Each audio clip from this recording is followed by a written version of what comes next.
ముఖ్యమంత్రి రేవంత్ రెడ్డి ఢిల్లీ పర్యటన ముగిసింది. ఈ సందర్భంగా మీడియా ప్రతినిధులతో చిట్చాట్ నిర్వహించారు. ఈ సందర్భంగా బీఆర్ఎస్ నేత హరీష్ రావుపై ఘాటు వ్యాఖ్యలు చేశారు. తెలంగాణలో ప్రాజెక్టులు కట్టిందంటే ఒకటి నిజాం, మరొకటి కాంగ్రెస్ అన్నారు. కేసీఆర్ కట్టింది ఏం లేదని విమర్శించారు. పోలవరంలో మార్పులకు తెలంగాణ అనుమతి తప్పనిసరి అని స్పష్టం చేశారు. తెలివితేటలకు పొడుగ్గా పెరగడానికి సంబంధం లేదని, అంత ఎత్తు పెరిగినా హరీష్ రావులో తెలివి ఎంతుందో అందరికీ తెలుసని ఎద్దేవా చేశారు. ఇప్పుడు ఎవరు ఒప్పుకున్నా ఒప్పుకోకపోయినా మోడీకి చంద్రబాబు అవసరం ఉంది. ఏపీలో టీడీపీ మళ్లీ గెలవాలంటే గోదావరి నీళ్లు చాలా అవసరం. తెలంగాణలో బీఆర్ఎస్ బతకాలంటే నీళ్ల అంశాన్ని సంజీవన్లా వాడుకోవాలని సూచిస్తుంది అన్నారు. ప్రస్తుతం రాష్ట్రంలో బీఆర్ఎస్ రాజకీయంగా చచ్చిపోయింది. నీళ్లు, నిధులు, నియామకాల పేరుతో బీఆర్ఎస్ ఇంతకాలం బ్రతికిందని అన్నారు.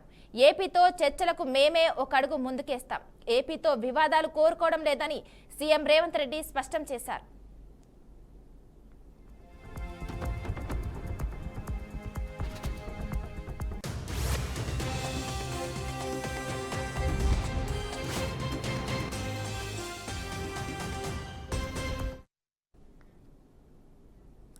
అంతర్జాతీయ యోగా దినోత్సవం సందర్భంగా ఆంధ్రప్రదేశ్లో పండుగల సంబరాలు జరుగుతున్నాయి.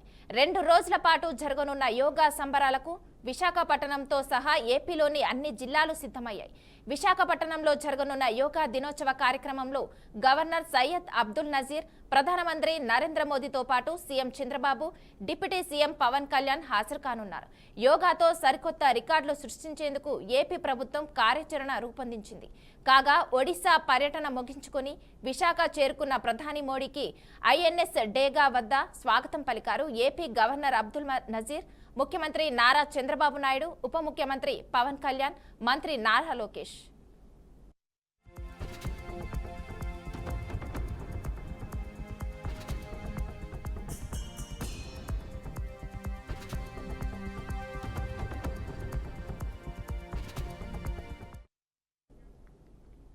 మాజీ సీఎం వైఎస్ జగన్, ప్రధాని మోదీలపై ఏపీ కాంగ్రెస్ చీఫ్ వైఎస్ షర్మిల సంచలన వ్యాఖ్యలు చేశారు.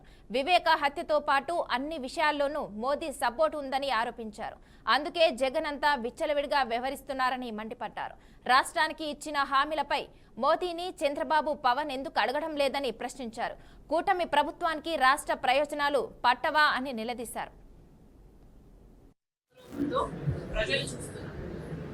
ప్రత్యేక హోదా అన్నది విభజన హక్కు. ఆంధ్ర రాష్ట్రం విడిపోయినప్పుడు ఆంధ్ర రాష్ట్రం ఎంతగా కోల్పోయిందో ప్రజలందరికీ తెలుసు. ఆంధ్ర రాష్ట్ర ప్రజలకు ముఖ్యంగా తెలుసు. అయినా కూడా ప్రత్యేక హోదా విషయంలో మోడీ గారు ఇంతవరకు మోసం చేస్తూనే ఉన్నారు. ప్రత్యేక హోదా గురించి ఇప్పటి వరకు కూడా ఇస్తాము అని కానీ సానుకూలంగా కానీ స్పందించడం లేదు మోడీ గారు. అయినా కూడా చంద్రబాబు గారు, పవన్ కళ్యాణ్ గారు మద్దతిస్తున్నారు అంటే వీళ్ళకు ప్రజల సంక్షేమం ముఖ్యమా, ప్రజల అభివృద్ధి ముఖ్యమా, లేకపోతే వాళ్ళ రాజకీయ ప్రయోజనాలు ముఖ్యమా? ప్రజలందరూ గమనిస్తున్నారు. బీజేపీతో సంబంధాలు, సత్సంగాలు. మాజీ సీఎం కేసీఆర్ పై మంత్రి పొంగులేటి శ్రీనివాస్ రెడ్డి నిప్పులు చెరిగారు. కేసీఆర్ దత్తత తీసుకున్న గ్రామాన్ని ఏ విధంగా అభివృద్ధి జరిగిందో ఈ రోజు ఈ గ్రామాన్ని చూస్తే తెలుస్తుందన్నారు.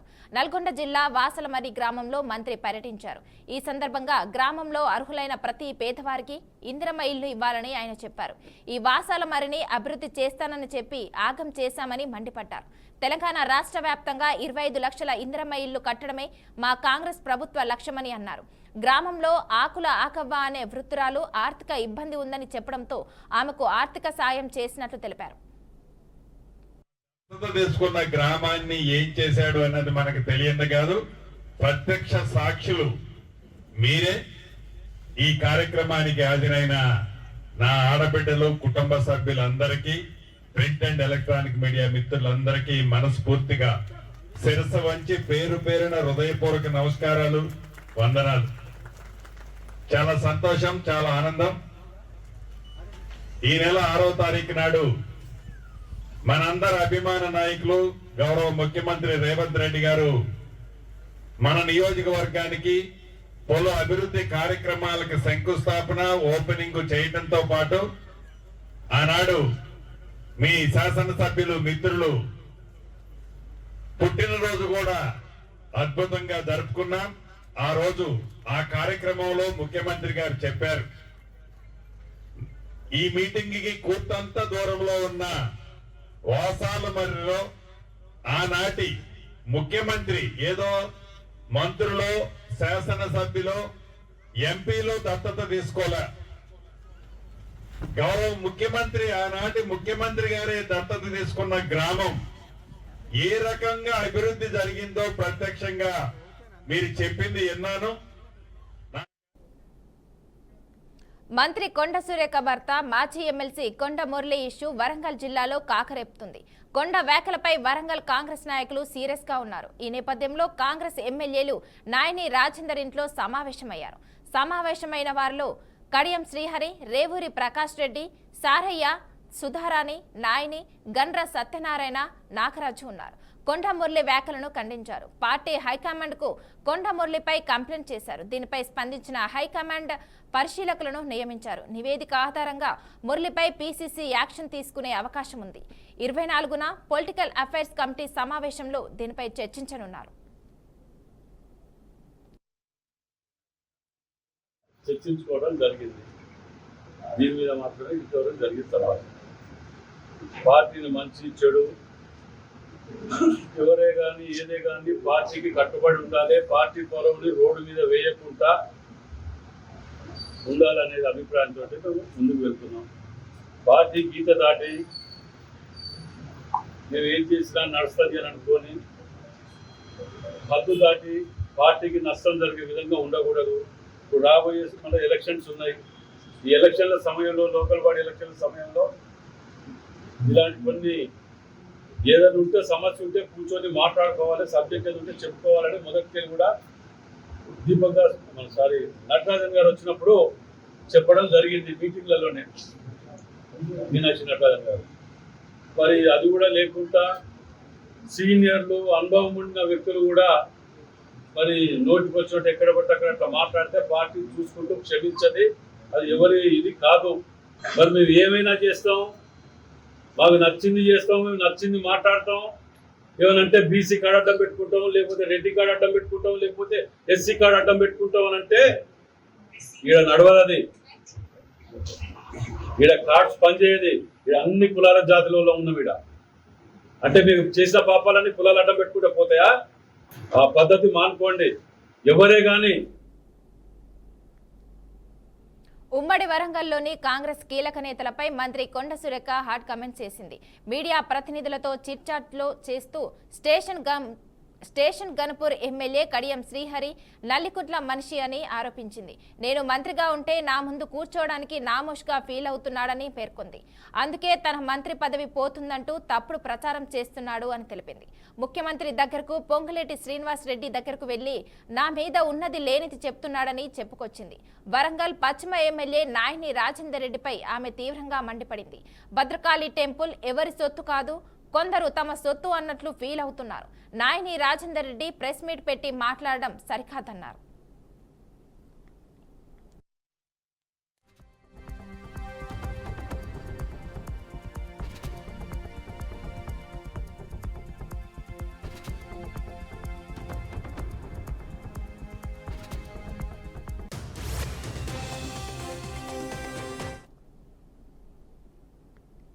తెలంగాణ రాష్ట్ర రాజకీయాల్లో ప్రకంపనలు సృష్టించిన ఫోన్ ట్యాపింగ్ కేసులో ట్విస్ట్ల మీద ట్విస్టులు చోటు చేసుకుంటున్నాయి. ఫోన్ ట్యాపింగ్ కేసులో విచారణలో కీలక పరిణామం నెలకొంది. మాజీ డీజీపీ ఆదేశాలతోనే ట్యాపింగ్ చేశానని మాజీ ఇంటెలిజెన్స్ చీఫ్ ప్రభాకర్ రావు చెప్పుకొచ్చారు. ప్రభుత్వంలోని పెద్దలెవరూ తనకు తెలియదని పేర్కొన్నారు. తనపై అధికారి అయిన డీజీపీ చెప్తేనే అన్ని చేశాను అని ఆయన తేల్చి చెప్పేశారు. చాలా వరకు తెలియదు, గుర్తులేదనే సమాధానాలు ప్రభాకర్ రావు చెప్పుకున్నారని సిట్ అధికారులు తెలిపారు. శుక్రవారం ప్రభాకర్ రావును దాదాపు 8 గంటల పాటు విచారించారు అధికారులు.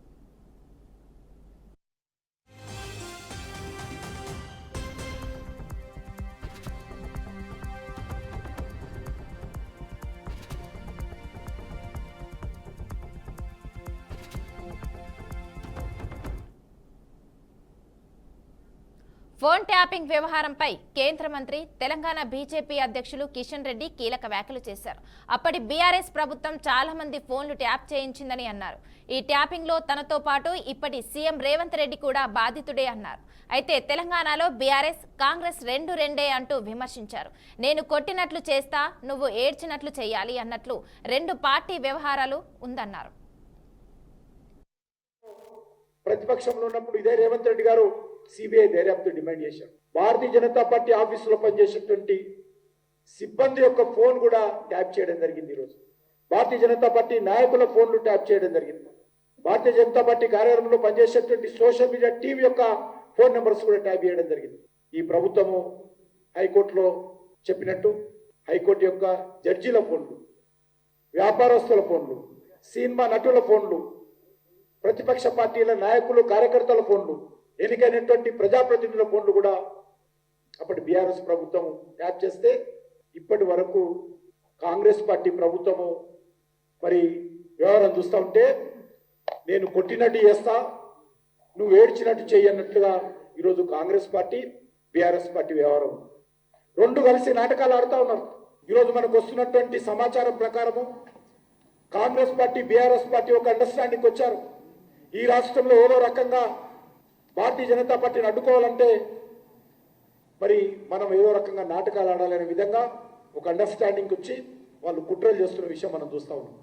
ఖచ్చితంగా ఈ రెండు పార్టీల యొక్క నిజస్వరూపం మనం ప్రజల ముందు పెట్టాల్సినటువంటి అవసరం ఉంది. ఏదైతే బీఆర్ఎస్ పార్టీ టైంలో జరిగినటువంటి అవినీతి ఉందో, అక్రమాలు ఉన్నాయో, అధికార దుర్వినియోగం ఉందో, వీటన్నిటిని పట్ల కూడా మనం ఎప్పటికప్పుడు ప్రజల దృష్టి తీసుకెళ్లాల్సిన అవసరం ఉంది. ఫోన్ ట్యాపింగ్ విషయంలో ప్రతిపక్షంలో ఉన్నప్పుడు ఇదే ఫోన్ ట్యాపింగ్ కేసులో సాక్ష్యాల వాగ్మూలాలను సిట్ అధికారులు సేకరిస్తున్నారు. ప్రభాకర్ రావు టీం మొత్తం 650 మంది ఫోన్లను ట్యాప్ చేసినట్లు గుర్తించిన సిట్ కొంతమందిని విచారిస్తుంది. అందులో ఇవాళ మాజీ ఎమ్మెల్యే గోనె ప్రకాష్ రావుతో పాటు మరో బాధితుడు భీమ్ లక్ష్మణ్ విచారణకు హాజరయ్యారు. ఈ నేపథ్యంలో ప్రకాష్ రావు కీలక వ్యాఖ్యలు చేశారు. కేటీఆర్, సంతోష్ కుమార్ కలిసి కవిత ఫోన్ ట్యాప్ చేశారన్నారు. ఇదంతా మాజీ సీఎం కేసీఆర్ కు తెలిసే జరిగిందన్నారు. చెప్పింది కేసీఆర్, చేయించింది కేటీఆర్, సంతోష్ రావు అని తెలిపారు. 88, 72 అమెరికా అండి. కేసీఆర్ లేకపోతే జరగదన్నా. అంటే కేసీఆర్ బొంగ సంతోష్ ఈక్వలే కదా. బాబాయ్ చెప్పిండట్టాడు కదా. కేటీఆర్ అయితే సీఎం ఇంట్లో ఉంటుండు కదా. ఆయన చెప్తే ఆయన కవిత మీ చేయించాడు. లేకపోతే సంతోష్ చెప్పి కవితకు సంతోష్ పోలేదు కదా. హరీష్ రావు గారి పేరు చెప్పిండు. వాళ్ళు ఫ్యామిలీ మెంబర్స్ కదా, ఒక కుటుంబం కదా, కుటుంబ పాలన కదా, రీజనల్ పార్టీ కదా. ఒకటే అండి, ముఖ్యమంత్రి మొదట అవకాశం ఇచ్చాడు. మళ్ళా మనోడే వస్తాడు, దేశంలో ప్రధాని అవుతాడు. మోడీ లేదు, గీడీ లేదు, మహారాష్ట్రలో పెట్టిండు, పార్టీ పెట్టిండు కదా, మొత్తం దేశం తిరిగిండు కదా. అవుతాడు, మన పార్టీ వస్తుంది అనుకున్నాడు. ఇట్లా అవుతుంది అనుకోవాలి కదా. ఏది ఏమైనా దీంట్లో కఠినాతి కఠిన నిర్ణయము బీజేపీ వాళ్ళు చేయాలి. ఈరోజు సిట్ ఏదైతే చేస్తుందో అన్ని వేళ్ళు అక్కడికే. ప్రభాకర్ రావు చెప్పినా రేపు ప్రభాకర్ రావుకు ఆగస్టు 5 వరకే ఉంది. ఆగస్టు 5 తర్వాత ఆయన సహకరించడం లేదు. ఖచ్చితంగా అతన్ని కస్టడీకి తీసుకుంటారు. అతను అరెస్ట్ కావడం ఖాయం. పోలీస్ జ్యుడిషియల్లో ఉండి తర్వాత ఇంట్రాగేషన్కి తీసుకుంటారు. అప్పుడు ఆయన బయటికి రావాలి. ఆల్రెడీ రాధాకిషన్ రావు గారి స్టేట్మెంట్ కానీ భుజంగరావు గారి జూబ్లీహిల్స్ ఎమ్మెల్యే టికెట్ పై తుది నిర్ణయం కాంగ్రెస్ వర్కింగ్ కమిటీ తీసుకుంటుందని టీపీసీసీ చీఫ్ మహేష్ కుమార్ గౌడ్ స్పష్టం చేశారు.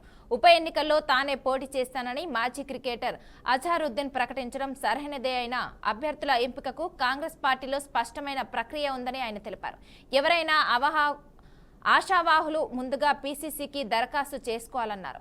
ఆ దరఖాస్తులను పరిశీలించి తగిన ఫిల్టరేషన్ తర్వాత పార్టీ ఎలక్షన్ కమిటీ వర్కింగ్ కమిటీకి పంపిస్తామన్నారు. ఆ కమిటీల నిర్ణయానికి అనుగుణంగా అభ్యర్థిని తుది నిర్ణయం తీసుకుంటారని మహేష్ గౌడ్ వెల్లడించారు. అజరుద్దీన్ గారు ఏదో నేను మళ్ళీ పోటీ చేస్తానని తప్పేం లేదు. గతంలో ఆయన పోటీ చేశాడు కాబట్టి మళ్ళీ పోటీ చేస్తాను చెప్తా ఉన్నాడు. కానీ అది అంతిమం కాదు. ఎవరికి వారు నేను పోటీ చేస్తానంటే అది ఫైనల్ కాదు. కాంగ్రెస్లో ఒక పెద్ద ప్రొసీజర్ ఉంటుంది. ఎవరెవరైతే ఆశావాళ్ళు ఉంటారో వారంతా అప్లికేషన్ పెట్టుకోవాలి. పీసీసీలో పీఈసీ కూర్చుంటుంది. కొంత వడపోత కార్యక్రమం ఉంటుంది. 3 పేర్లు 5 పేర్లు సెంట్రల్ ఎలక్షన్ కమిటీకి పంపుతాము. అక్కడ వడపోత తర్వాత సిడబ్ల్యూసి ఫైనల్గా అభ్యర్థి ప్రకటిస్తుంది. జూబ్లీ విషయంలో బీఆర్ఎస్ అధినేత మాజీ సీఎం కేసీఆర్ కూతురు ఎమ్మెల్సీ కవిత పార్టీలో అసంతృప్తి తర్వాత వ్యక్తిగతంగా కార్యకలాపాల్లో స్పీడ్ పెంచారు. గత కొన్ని రోజుల క్రితం సొంత పార్టీలో కొంచెం అసంతృప్తిగా ఉన్న ఇప్పుడు జాగృతి ఆధ్వర్యంలో నిర్వహిస్తున్న సమావేశాల్లో చురుగ్గా పాల్గొంటున్నారు. తాజాగా బాధితుల సమస్యలపై రౌండ్ టేబుల్ సమావేశం జరిగింది. ఈ సమావేశంలో ఎమ్మెల్సీ కల్వకుంట కవితతో పాటు ముంపు గ్రామాల ప్రజలు, ప్రజా సంఘాల ప్రతినిధులు పాల్గొన్నారు. ఈ సందర్భంగా ముంపు గ్రామాల ప్రజలు తమకు ఎదురవుతున్న విద్య, వైద్యం, రవాణా వంటి సమస్యలను ప్రస్తావించారు. ఇక రాష్ట్ర విభజన చట్టం ప్రకారం 136 గ్రామాలకే ముంపు అవకాశం ఉందని స్పష్టంగా ఉన్న 2014లో నరేంద్ర మోదీ ప్రధానమంత్రిగా బాధ్యతలు చేపట్టిన వెంటనే 7 మండలాలు ఏపీలో కలిపేలా చర్యలు తీసుకున్నారని విమర్శించారు.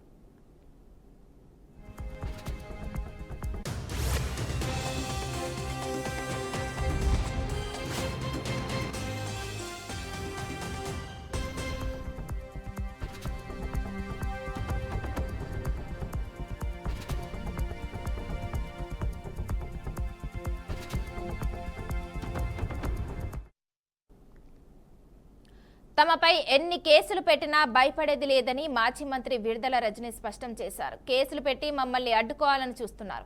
మీరు ఎన్ని కేసులు పెట్టినా తమను ఆపలేరు అన్నారు. వైసీపీ అధినేత మాజీ సీఎం వైఎస్ జగన్ పల్నాడు జిల్లా పర్యటనపై రజనీ స్పందించారు.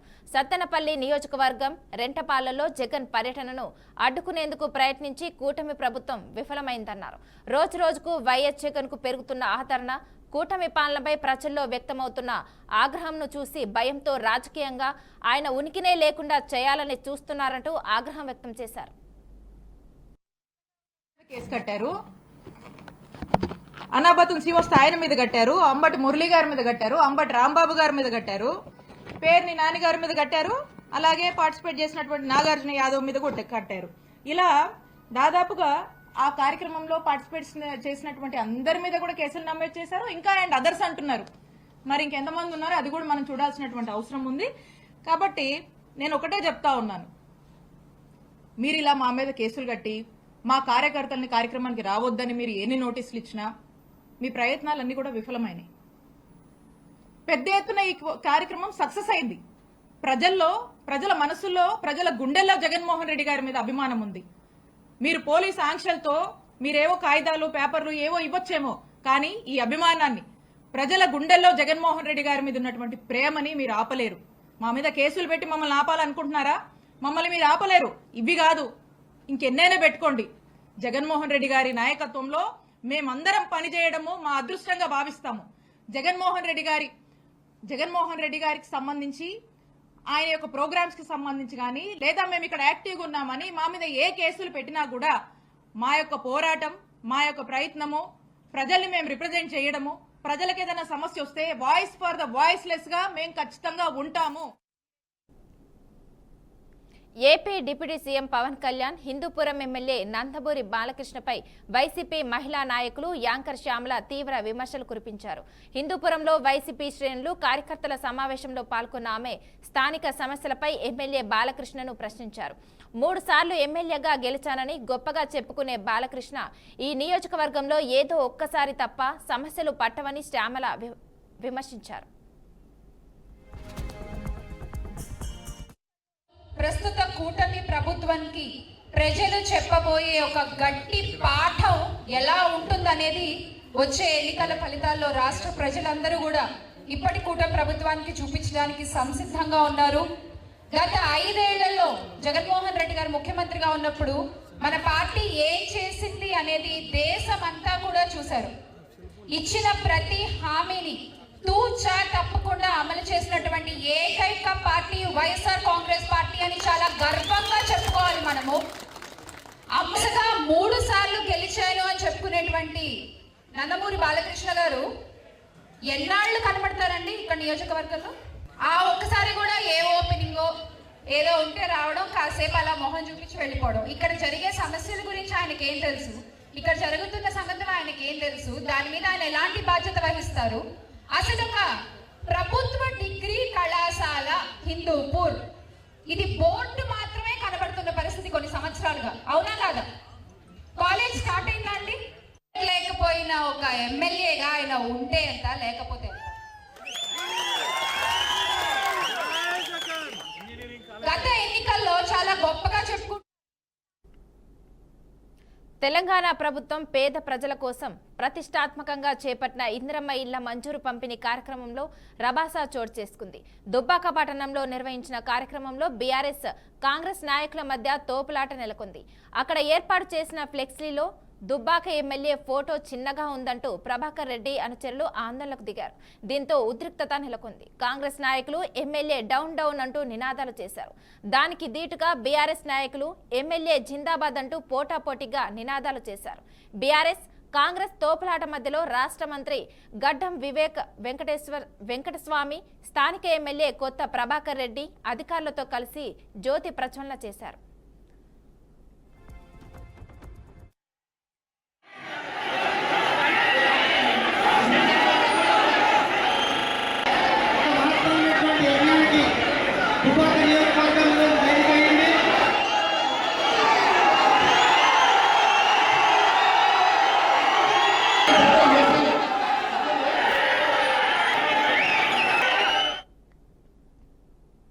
కడప నగరపాలక సంస్థలో అధికారుల వ్యవహార శైలిపై మేయర్ సురేష్ బాబు తీవ్ర అసంతృప్తి వ్యక్తం చేశారు. తనకు తెలియకుండానే సమావేశపు మందిరంలో కుర్చీల మార్పులు ఎలా జరిగాయంటూ మండిపడ్డారు. ఈ విషయంపై మేయర్ నగరపాలక సంస్థ కమిషనర్ మనోజ్ రెడ్డికి లేఖ రాశారు. తన అనుమతి లేకుండానే ఎలా హాల్లో కుర్చీలు మారుస్తారంటూ లేఖలో ఆగ్రహం వ్యక్తం చేశారు. ఇక ఇటీవల ప్రజా సమస్యల పరిష్కార వేదిక సమావేశం నిర్వహించాల్సి ఉండగా కార్యాలయంలో హాల్ అందుబాటులో లేకపోవడంతో సమావేశపు మందిరంలో సమావేశం నిర్వహించాల్సి వచ్చిందని మేయర్ లేఖలో పేర్కొన్నారు.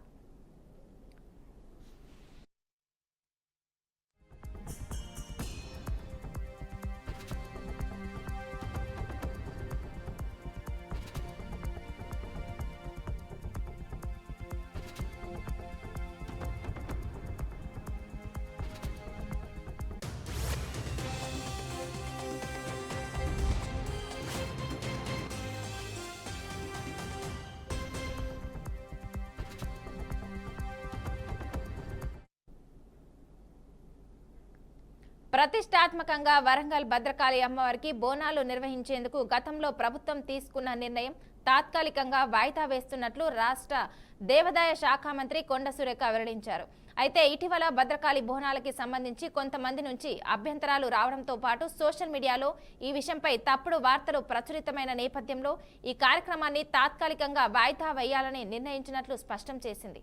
ప్రస్తుతం స్థానికంగా నెలకొన్న రాజకీయ విభేదాలను పవిత్రమైన అమ్మవారికి ముడిపెట్టి కొందరు ఉద్దేశపూర్వకంగానే ఇబ్బందులు సృష్టిస్తున్నారని భావించి ఈ కార్యక్రమంలోకి అసాంఘిక శక్తులను ప్రేరేపించి గొడవలు సృష్టిస్తున్నారనే అనుమానంతో బోనాల నిర్వహణ రద్దు చేస్తున్నట్లు ప్రకటించింది.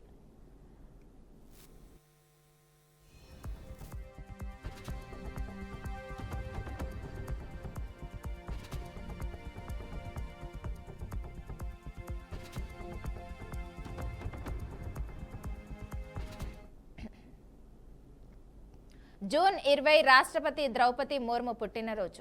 ప్రస్తుతం ఆమె 3 రోజుల డెహ్రాడూన్ పర్యటనలో ఉన్నారు. బర్త్డే సందర్భంగా ఆమె డెహ్రాడూన్లోని జాతీయ దృష్టి దివ్యాంగజన సాధికారత సంస్థ విద్యార్థులతో కొంత సమయం గడిపారు. దివ్యాంగ విద్యార్థులతో సంభాషించారు. పెద్ద సంఖ్యలో హాజరైన విద్యార్థులు అతిథులను పలకరించారు. ఇక అధ్యక్షురాలు ముర్ము పుట్టినరోజు సందర్భంగా ఈ సంస్థ విద్యార్థులు ఒక ప్రత్యేక కార్యక్రమాన్ని నిర్వహించారు. అంధ విద్యార్థుల ప్రదర్శనను చూసిన ముర్ము భావోద్వేగానికి గురయ్యారు. అధ్యక్షురాలు ద్రౌపది ముర్ము భావోద్వేగానికి గురవుతున్న వీడియో ఇప్పుడు సోషల్ మీడియాలో వైరల్ అవుతుంది. ఈ వీడియోలో ఆమె వేదికపై కూర్చొని పుట్టినరోజు సందర్భంగా దివ్యాంగ పాఠశాలలోని అంధ విద్యార్థులు ఆమె కోసం ఓ ప్రసిద్ధ బాలీవుడ్ పాటను పాడుతున్నారు. ఈ పాట విన్న రాష్ట్రపతి చాలా భావోద్వేగానికి గురయ్యారు. ఆమె కళ్ళల్లో నీళ్లు ఆగలేదు. ఈ కార్యక్రమంలో ముఖ్యమంత్రి దామి, గవర్నర్ గుర్మిత్ సింగ్ కూడా పాల్గొన్నారు.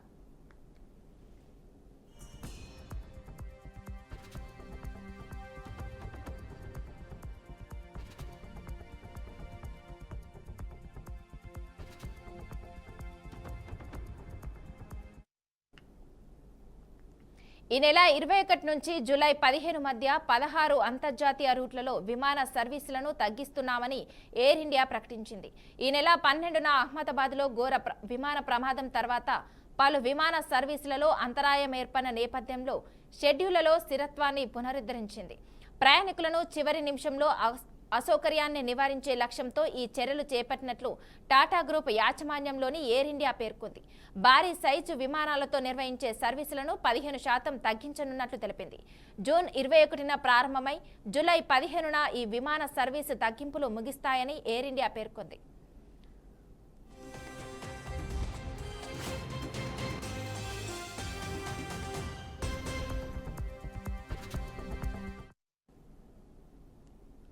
పశ్చిమ బెంగాల్లోని పురులియా జిల్లాలో ఘోర రోడ్డు ప్రమాదం చోటు చేసుకుంది. బలరాంపూర్ పోలీస్ స్టేషన్ పరిధిలో నమ్షోల్ వద్ద ఎదురు వస్తున్న బొలెరో వాహనాన్ని లారీ ఢీకొట్టింది. ఈ ప్రమాదంలో బొలెరో వాహనం పూర్తిగా నుజ్జునుజ్జైంది. ఈ విషాద ఘటనలో వాహనంలో ప్రయాణిస్తున్న 9 మంది అక్కడికక్కడే మృతి చెందినట్లు స్థానికులు తెలిపారు. మృతులు ఓ వివాహ కార్యక్రమానికి హాజరై తిరిగి వస్తుండగా ఈ ప్రమాదం జరిగినట్లు సమాచారం. ఇక సమాచారం అందుకున్న పోలీసులు ఘటనా స్థలానికి చేరుకుని మృతదేహాలను ఆసుపత్రికి తరలించారు. ఘటనపై కేసు నమోదు చేసి దర్యాప్తు చేపట్టారు. ఇక ఈ ప్రమాదానికి అతివేగం, నిర్లక్ష్యపూరిత డ్రైవింగ్ కారణమని పోలీసులు అనుమానిస్తున్నారు.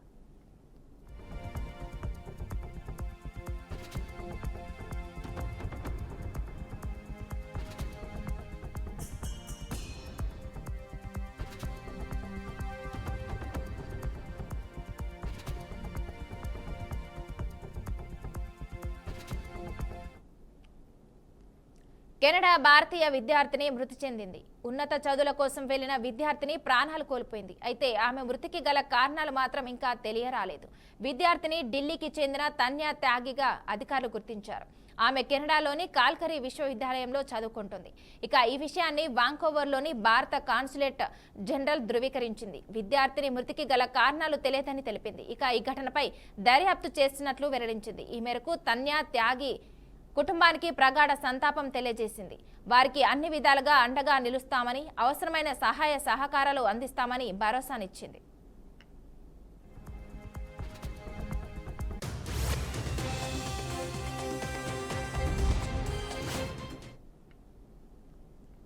ఇజ్రాయెల్ ఇరాన్ మధ్య యుద్ధం 8వ రోజుకు చేరింది. ఇరు దేశాలు పరస్పరం క్షిపణుల వర్షం కురిపిస్తున్నాయి. శుక్రవారం ఇరాన్లోని అణు స్థావరాలే లక్ష్యంగా ఇజ్రాయెల్ దాడులు కొనసాగించింది. ప్రతిగా క్లస్టర్ బాంబులతో కూడిన క్షిపణులను ఇజ్రాయెల్ పైకి టెహ్రాన్ ఎక్కుపెట్టింది. గత వారం రోజులుగా జరుగుతున్న దాడుల్లో ఇరాన్ క్లస్టర్ ముందుగుండు సామగ్రిని ఉపయోగించడం ఇదే తొలిసారి. దీంతో 8 రోజులుగా జరుగుతున్న దాడులు, ప్రతిదాడుల పరంపర ఎప్పుడు ఆగుతుందో తెలియని పరిస్థితి ఏర్పడింది.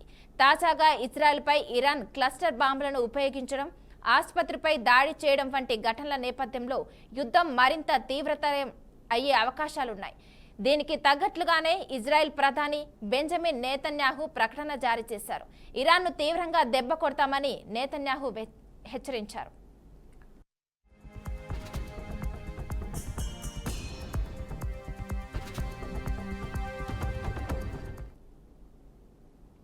దేశీయ స్టాక్ మార్కెట్లు ఈ రోజు భారీ లాభాలతో కలకలలాడాయి. అంతర్జాతీయంగా ఇరాన్, ఇజ్రాయెల్ మధ్య ఉద్రిక్త వాతావరణం నెలకొన్నప్పటికీ మన సూచీలు సానుకూలంగా స్పందించడం గమనార్హం. ఈ లాభాలతో గత 3 రోజులుగా కొనసాగుతున్న నష్టాలకు తెరపడింది.